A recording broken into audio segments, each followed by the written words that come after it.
Ce matin, ce n'est pas la championne de tennis que nous recevons, mais la romancière Alizée Cornet. Bonjour Alizée, Bienvenue à vous. merci d'être avec nous. Merci. Effectivement, du tennis au roman, il n'y avait qu'un pas que vous avez franchi. Votre livre, La valse des jours, est publié chez Flammarion. Et c'est un livre qui ne parle absolument pas de tennis. J'ai envie de vous dire que vous nous prenez à revers, en quelque sorte, n'est-ce pas? Belle. D'où vous est venue l'idée d'écrire un livre, et ce livre en particulier? Alors moi j'ai toujours aimé écrire, c'est vraiment ma passion de toute petite. D'ailleurs avant de vouloir devenir joueuse de tennis, j'ai d'abord voulu devenir écrivaine. C'était mon rêve vers 6-7 ans. Ah, c'est drôle ça. Ouais, c'est drôle. Donc en fait j'ai renoué vraiment avec mon rêve d'enfance. Et pourquoi le roman? Parce qu'après avoir écrit un carnet de bord autobiographique qui était avant tout sur le tennis, j'avais envie de m'essayer à un exercice un petit peu plus compliqué, un peu plus challengeant. Et en fait ça s'est fait tout seul. Je l'ai écrit vraiment d'un trait. Bon, un trait qui a duré 1 an, mais j'ai été très inspirée. Et un trait que vous ne pensiez pas publier au départ. Je crois que vous l'avez fait lire à votre maman et vous pensiez que ça Ouais. allait rester en famille. Tout à fait, c'était censé rester un cadeau de Noël. Donc un cadeau de Noël quand même fait avec beaucoup d'amour et qui m'a pris pas mal de temps et d'énergie. Et en fait, elle a tellement aimé la lecture du manuscrit qu'elle m'a incitée à l'envoyer à Flammarion. Et c'était une très bonne idée. Oui, parce qu'il faut dire que ce livre, c'est l'histoire des femmes de votre vie. Alors, il n'y a pas leur vrai prénom, elles s'appellent Jeanne, Hélène, Mouna.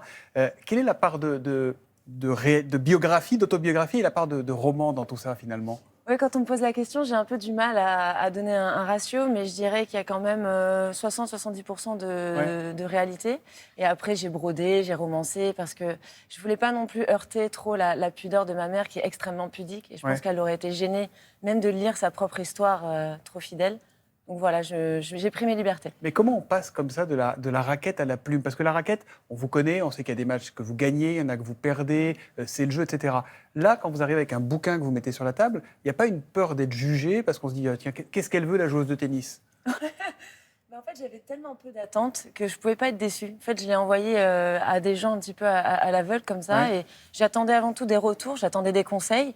Et à la place, j'ai eu un contrat. Donc ça a été, j'avais pas d'attente. Et quand on m'a donné les retours dithyrambiques que j'ai eu de chez Flammarion, et en l'occurrence de Louise Danou, qui est mon éditrice, pour moi, c'était un miracle. Ouais, ça a été vraiment un des moments les plus forts de ma vie, vraiment. Vous avez dit que l'écriture avait duré 1 an à peu près, mais à quel moment vous avez trouvé le temps d'écrire entre vos matchs, vos entraînements?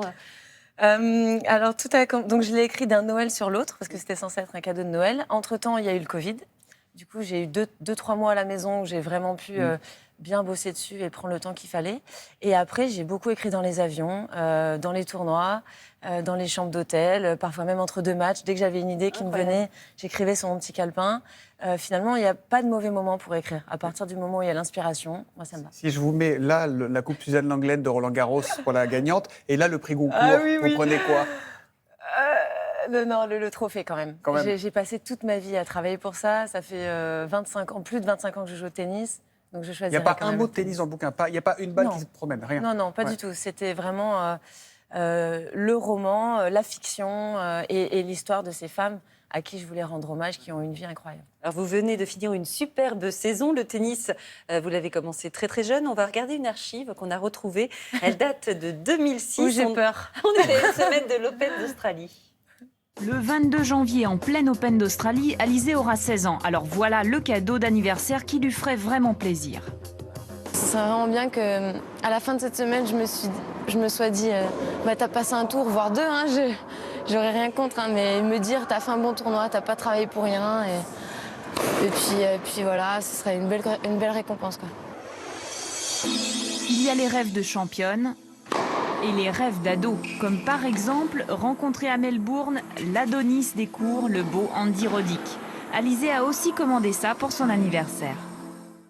Alors vous l'avez eu Andy Roddick comme cadeau ou pas? Oui, mais je l'avais rencontré déjà au Roland Garros 2005 et j'avais failli tomber dans les pommes tellement j'étais heureuse. C'est vrai? Oui, j'étais très On fan. vous a pris une petite photo spécialement pour vous. Oh là là, merci, vous m'avez fait ma matinée. Il est pas mal, Il était pas mal, quand même. Franchement, je ne le connaissais pas. Mais j'étais surtout fan de son tennis. Ah, ça, oui, bien sûr, évidemment, Alizée. Vous avez 32 ans, vous allez avoir 32 ans.